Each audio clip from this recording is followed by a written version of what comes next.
गुदा प्रदेश को दबाए और दाहिने तरफ फैलाकर उसकी अंगुलियों को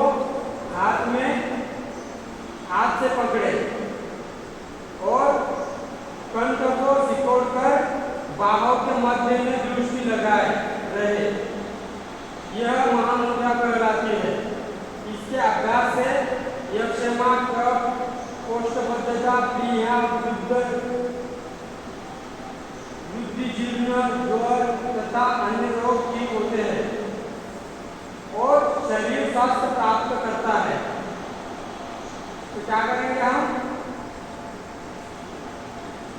बाई एड़ी से गुदा प्रदेश को दबाए। ये बाई एड़ी हमारी गुदा प्रदेश में लगाएंगे इसे, ठीक है। नीचे लगा लीजिए सभी बाई एड़ी को। दाहिने पैर को फैला कर रखिए, ऐसे लंबा कर लीजिए। हाँ, अंगुलियों को हाथों में पकड़े। अंगुलियों को कैसे पकड़ना है? इस तरह। दिखाई दे रहा है सबको? हाँ, बहुत बढ़िया। पहले हमने अभ्यास किया है कि इसका पिछले बैच को सिखाया हुआ है। हाँ, हमने किया है, नहीं किया हो तो पिछले बैच को कराया, आप लोगों को नहीं कराया। हाँ, ऐसे क्या करना है? थोड़ा सा इस पे बैठ जाना, अपने एड़ी पे बैठना, ठीक है। फिर हम क्या करेंगे? ऐसे दोनों हाथों को ऊपर ले जाइए, सांस लेते हुए, फिर सांस छोड़ते हुए क्या करना है? डाउन, पंजे को पकड़ना है और सीन को क्या करना है? ऐसे ऊपर देखना है और अपनी जो नजर है अपने दोनों बाहों के बीच में एकाग्र करना है। अपने ज्ञान चक्र को देखना। इसमें रहेंगे 20 सेकेंड तक। और बढ़िया। 1 2 3 4 5 6 7 8 9 10 11 12 13 14 15 16 17 18 19 20। दोनों हाथ रिलैक्स ऊपर करें और बढ़िया रिलैक्स करें। दोनों पैरों को रिलैक्स करें। दंडासन में ले जाइए दोनों पैरों को। ऐसे फिर दूसरे पैर को ले आइए अपने गुदा के नीचे। ऐसे अपने गुदा द्वार को अपने एड़ी से दबाना है। एड़ी है अंदर डालना है, ठीक है। हाँ, बहुत बढ़िया। ऐसे क्या करना है? दोनों हाथ ऊपर, सांस लेते हुए, फिर सांस छोड़ते हुए डाउन, पंजे को पकड़े और ऊपर देखें। अपने ज्ञान चक्र पर ऐसे दोनों आंखों से अपने ज्ञान चक्र पे देखना है। आंखों को दोनों आंखों से अपने ज्ञान चक्र को देखें। दोनों बाहों के बीच में देखना, एकाग्र करना है नजर को। 2 3 4 5 6 7 8 9 10 11 12 13 14 15 16 17 18 19 20। धीरे धीरे सांस को छोड़ते हुए ऊपर रिलैक्स करें। बहुत बढ़िया। दोनों पैर लंबा कर दीजिए। इसकी अवधि है रिलैक्स करें पैरों को। प्रारंभिक अभ्यास प्रत्येक पैर से 3 चक्र तथा दोनों पैरों को सामने फैलाकर 3 चक्र अभ्यास कर सकते हैं। अभ्यास को धीरे धीरे 12 चक्र तक बढ़ाया जाता है। तो हम प्रारंभ में ही कर रहे हैं तो कितना 3 चक्र हम करेंगे, ठीक है। हाँ, ऐसे क्या करना है? दोबारा दोनों हाथ दंडासन में बाएं पैर को अपने दाहिने अपने गुदाद्वार में लगाइए। ठीक है, फिर दूसरा पैर सीधा रखें इस तरह, दोनों हाथों को ऊपर ले जाइए, सांस को ऊपर। कौन सी मुद्रा है? महामुद्रा। बहुत बढ़िया। सांस को छोड़ते हुए डाउन, पकड़ लीजिए पंजे को, ऊपर देखें ऐसे, अपने दोनों आंखों से बीच में देखना है, यहाँ पे ध्यान चक्र को। बहुत बढ़िया।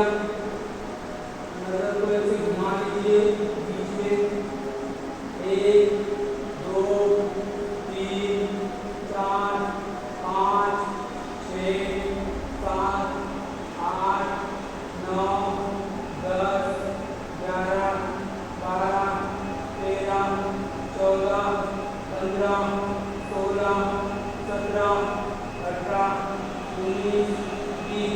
ऊपर ले जाइए। बहुत बढ़िया। सांस को छोड़ दीजिए और रिलैक्स करें पैर को, रिलैक्स करें। दूसरे पैर को ले आइए, दूसरे पैर को, दाहिने पैर को अपने गुदाद्वार में लगाइए। हाँ, इस पे बैठ जाइए। बहुत बढ़िया। अभी यही से क्या करेंगे, दोनों हाथों को ऊपर ले जाएंगे। आप गलत कर रहे हैं इसलिए नहीं हो पा रहा है। ये जो पैर है गुदाद्वार में एडी में लगाइए, एडी को लगाइए। एडी जो है हमारी इसमें रेक्टम में, हाँ इस तरह। ठीक है, फिर दोनों हाथ ऊपर ले जाइए। बहुत बढ़िया। सांस को छोड़ते हुए डाउन, अपने आप हाथ में आएंगे पैर हमारे। हाँ आए ना, पहले नहीं आप आ रहे थे ना, ऐसे ऊपर देखिए, दोनों आंखों से बीच में देखना। 1 2 3 4 5 6 7 8 9 10 11 12 13 14 15 16 17 18 19 20। ऊपर, दोनों हाथ ऊपर, रिलैक्स। पैर को लंबा कर दीजिए, रिलैक्स करें, दोनों हाथ पीछे रखें। बहुत बढ़िया। इसका क्रम है, इस क्रिया का अभ्यास महाभेद मुद्रा के बाद किया जाता है, जाना चाहिए। अभ्यासों के पूर्व करना चाहिए। सावधानियां भी है इसकी कुछ। उच्च रक्तचाप, हृदय रोगी, रोग से पीड़ित व्यक्तियों को यह आसन नहीं करना चाहिए। शरीर शुद्धिकरण के पूर्व महामुद्रा का अभ्यास नहीं करना चाहिए। अशुद्धि का संकेत शरीर में संचित विषाक्त तत्वों जैसे त्वचा में द्वारा मिल जाता है। आपकी सावधानी इसका लाभ भी है। फिर एक बार अभ्यास करेंगे इसका। दाहिने पैर को ले जाइए, अपने गुदाद्वार में लगाइए। बहुत बढ़िया, लगाइए गुदाद्वार में। हाँ, दाहिने पैर को बहुत बढ़िया। हाँ, ये से दोनों हाथ सीधे, दोनों हाथ ऊपर ले जाइए।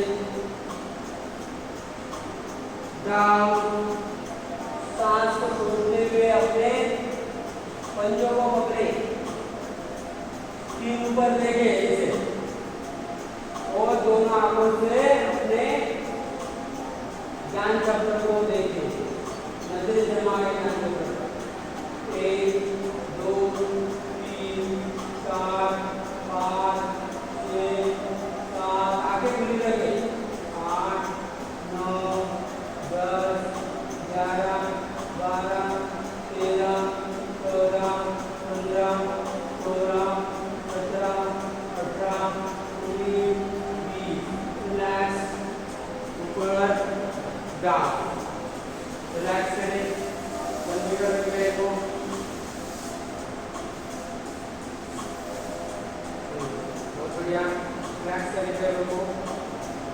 दूसरा पैर ले जाएंगे अभी, बाया पैर। ये देखो पीछे से ले जाओगे तो फिर उठ के बैठना पड़ेगा।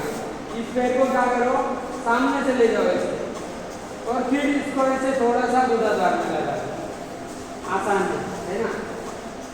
दोनों हाथ ऐसे ऊपर, बहुत बढ़िया।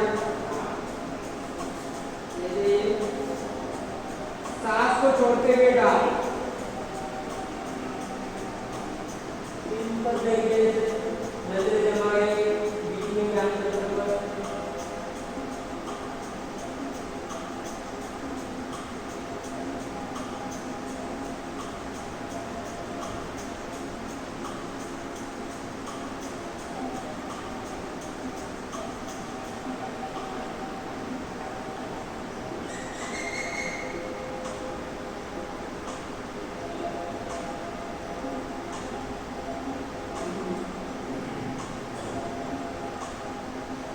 ऊपर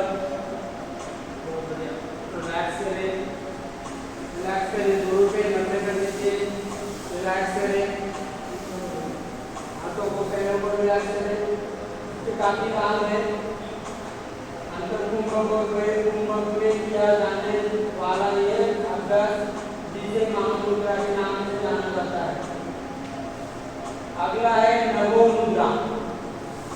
नभो मुद्रा हम देखेंगे अभी। सभी कार्यों को रिलैक्स करते रहिए पैरों को, सभी कार्यों में तथा कहीं भी स्थिर हुए योगी उज्ज्वल जिह्वा होकर कुंभक के द्वारा वायु को रोक ले। यह नभो मुद्रा योगी के सभी रोगों को नष्ट करने वाली है। आसन में बैठ जाइए, बहुत बढ़िया। दोनों हाथ ध्यान मुद्रा में, कमर गर्दन सीधी, नजर सामने।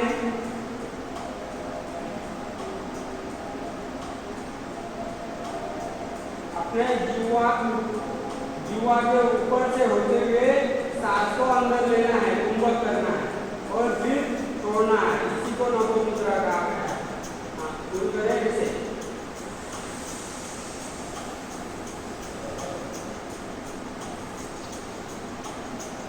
अंतर कुंभक करना है, सांस को अंदर रोकना है जितना क्षमता हो उतने देर तक, फिर सांस को धीरे धीरे छोड़ देना है।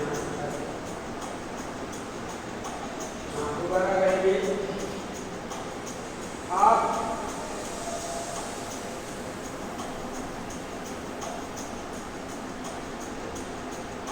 देखा जाए तो नभो मुद्रा एक प्रकार से केसरी मुद्रा का सरल अभ्यास है। राजयोग में जिन मुद्राओं का वर्णन किया गया है, करते रहिए आप लोग, उन्हीं मुद्राओं का वर्णन हठयोग में भी किया गया है।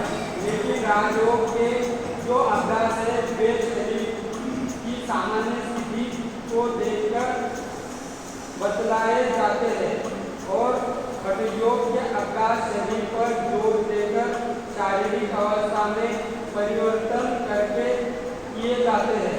उदाहरण के लिए केसरी मुद्रा का अभ्यास लीजिए।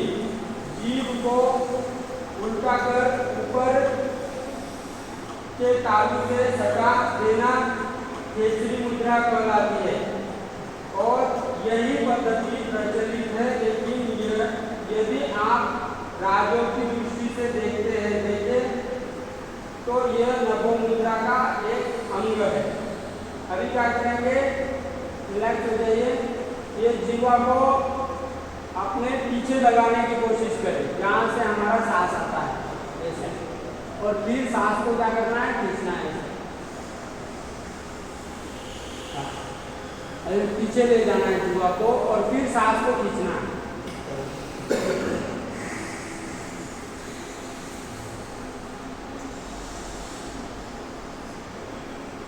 फिर कुंभक करना है और नासिका से धीरे धीरे सांस को बाहर करना है। करते रहिए इसको भी।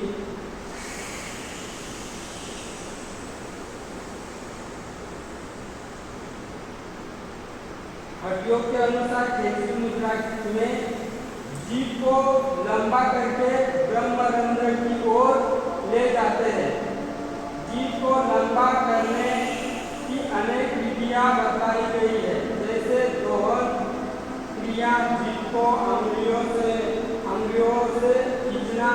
यह हड्डियों का सरल तरीका है। और अगर इससे जीभ ब्रह्मरंध्र के भीतर नहीं घुसती तो जीभ के अंदर के आधार को काट देना है ताकि जीभ बाहर निकले और फिर उसे ब्रह्मरंध्र में घुसाना होता है। अर्थात हड्डियों में जो पद्धति अपनाई गई है वो कठोर पद्धति है। शरीर के साथ जो जबरदस्ती करने की पद्धति है और राजयोग में शरीर को देखते हुए शरीर का ख्याल करते हुए सरल तरीके बताए गए हैं। तो करेंगे क्या करना है, ऐसे पहले कोशिश करो जीभ को बाहर निकालो, लंबी करो लंबी, इतनी लंबी होती है देखो अपनी जीवन निकालो बाहर पूरा।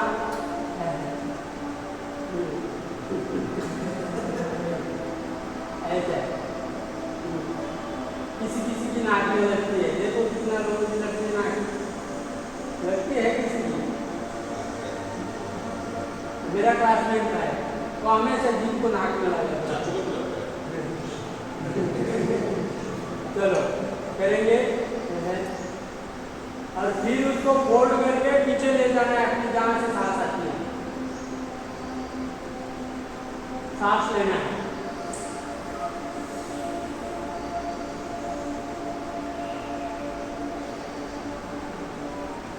अंतर तुम बंद करो और फिर सांस को छोड़ दीजिए नासिका से।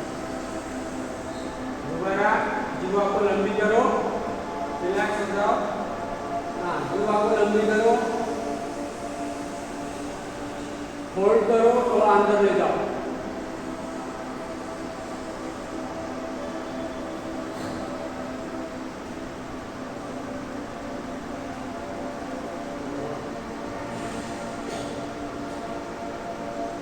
इसी को करते रहो। नभो मुद्रा के विश्लेषण में बताया गया है कि इस मुद्रा में जीभ को उल्टाकर उसके पिछले भाग को ऊपर तालू से सटा लेना है। यहाँ जीभ को उल्टा कर देना है। जब जीभ को उल्टा करते हैं तब वायु को रोकना है, चाहे अंदर रोके चाहे बाहर, इसमें छूट दी गई है। इसका अभ्यास अंतर्कुंभक के साथ भी किया जा सकता है और बहिर्कुंभक के साथ भी किया जा सकता है। फिर एक बार लास्ट बार इसका अभ्यास करेंगे। हाँ, जीवा को लंबा करके फिर सांस को, जीवा को फोल्ड कर लीजिए और फिर सांस को खींचिए।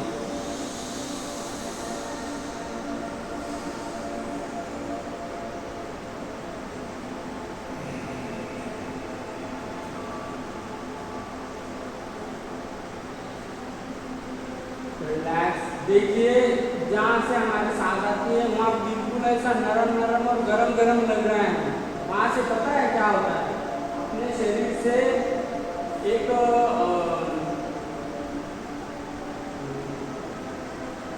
अमृत का बूंद गिरता है, ठीक है, मीठा, और उसको जगाने के लिए बहुत ही कुंडलिनी शक्ति को जगाना होता है, तब वो गिरता है। तो देखना आप वहाँ जीवा को ले जाओ, ऐसा मीठा सा लगेगा जहाँ से हमारा सांस आता है। पूरा पीछे ले जाना है। फिर एक बार करेंगे लास्ट बार। हाँ, ध्यान मुद्रा में लगे कर लीजिए फोल्ड जीभ को।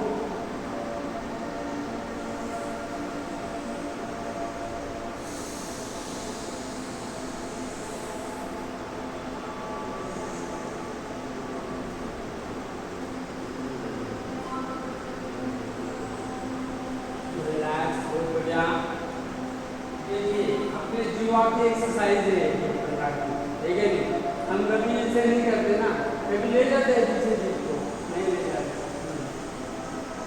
तो अगला अभ्यास है हमारा केचरी मुद्रा। केचरी मुद्रा करेंगे, दोनों हाथ ध्यान मुद्रा में, कमर गर्दन सीधी, ध्यान लगाइए, दोनों आंखें कोमलता से बंद।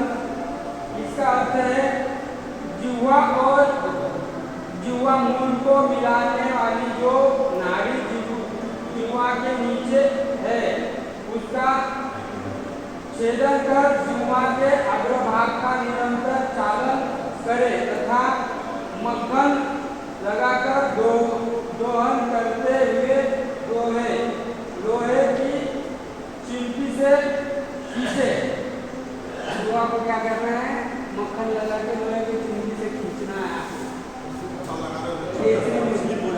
हाँ, तो हो जाएगा, लेकिन पकड़ना है उसको। नित्य प्रति इसका अभ्यास करने से जिह्वा बढ़ जाती है, यहाँ जिह्वा लंबी हो जाती है डेली अभ्यास करने से। उसे इतना लंबा कर देना चाहिए कि वह बाहों के मध्य तक पहुंच सके। इस प्रकार क्रमशः तालु मूल से मूल में धीरे धीरे प्रविष्ट करे। नीचे जो तालु मूल है हमारा अंदर, उसमें प्रविष्ट करना है, जो पहले हमने किया ऐसे ही है खेचरी मुद्रा। लेकिन इसमें पहले जिह्वा को खींच के फिर अंदर ले जाना है ना। कपालरंध्र में ले जाना चाहिए। उस समय दोनों बाहों के मध्य भाग में दृष्टि रखें। अपनी जो आंखें की दृष्टि है कपाल के बीच में रखें, ठीक है। यह खेचरी मुद्रा होती है। खेचरी का अभ्यास करने वाले साधक को मूर्छा, क्षुधा, तृष्णा, आलस्य आदि नहीं सताते। तो करेंगे इसका अभ्यास। दोनों हाथ ध्यान मुद्रा में, जिह्वा को फोल्ड कर लीजिए। हम खींच तो नहीं पाएंगे, हमारे हाथ साफ है क्या? हमने हाथों में पैरों में लगाए हैं, इसलिए हम उसको खींचेंगे नहीं, ऐसे ही लंबा करें। ऐसे कर लीजिए लंबा, फिर फोल्ड कर लीजिए और अपने तालू में लगाइए पीछे।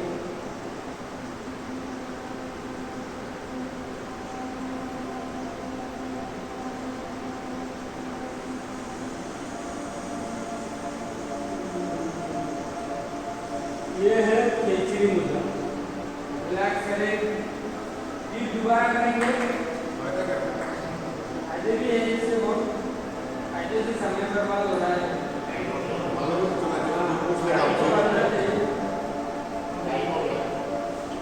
देखिए इसकी विधि कैसी है वो देखेंगे पहले। फायदे को तो हम करेंगे, फायदे अपने आप मिलते ही रहेंगे, है ना। यहाँ पर स्पष्ट रूप से कहा गया है कि इस क्रिया को सिद्ध करने के लिए पहली आवश्यकता है जीभ का लंबा होना। जीभ को लंबा करने के लिए तालु और जीभ के बीच जो झिल्ली है उसे काटना पड़ता है। झिल्ली को काटना पड़ता है, लेकिन हम ऐसे नहीं करेंगे। पुराने जमाने में योगी कहा करते हैं कि एक धार वाले पत्ते से, जैसे तेज पत्ता जिसे चाय में डालते हैं, जो संक्रमण उत्पन्न न करे, जो स्वयं शुद्ध हो, उससे इस झिल्ली को काटना चाहिए। अर्थात उस समय जीभ को काटने के लिए किसी पत्ते या पेड़ की जड़ का प्रयोग किया होता था।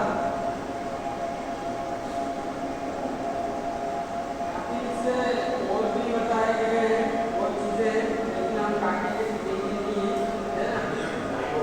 इससे हम फायदे देखते हैं क्या है। इसकी कुछ सावधानी है।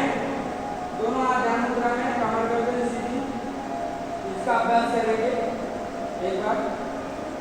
हाँ, जिह्वा को लंबा करिए, फिर पीछे तालू में लगाइए। सावधानियां हैं। जिह्वा व्रण हो या मोह का अन्य कोई सामान्य रोग हो, वो अस्थायी रूप से इस अभ्यास को बाधित करेगा। लाभ इसका खेचरी मुद्रा मुख के पृष्ठभाग तथा नासिका विवरण में स्थित अनेक दबाव बिंदुओं को उद्दीप्त करती है। ये बिंदु संपूर्ण शरीर को प्रभावित करते